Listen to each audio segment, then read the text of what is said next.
আসসালামু আলাইকুম। আমাদের সেই রসুলপুর ছাগলা পাগলা ঐতিহাসিক দহ, এই দহকে কেন্দ্র করে অনেক ভয়ঙ্কর ঘটনাও আছে, এমনকি ভালোবাসাও আছে। অনেক ঘটনা শুনছি আমাদের মুরব্বীদের কাছ থেকে।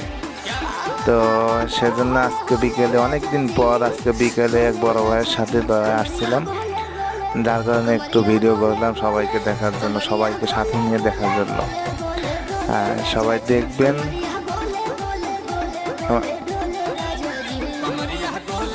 আমার জানা মতে এই দহটি 65 বিঘা এরিয়া নিয়ে। আর এই দহটি আমাদের গ্রামের একেবারে শেষ প্রান্তে। এই গ্রামের শেষ প্রান্তে বলতে আমাদের গ্রামের পাশের গ্রাম হচ্ছে কোয়ালগাতির কিছু অংশও এই দহের ভিতরে আছে। শাহবাজপুরের হয়তো কিছু অংশ না থাকলেও মোটামুটি শাহবাজপুর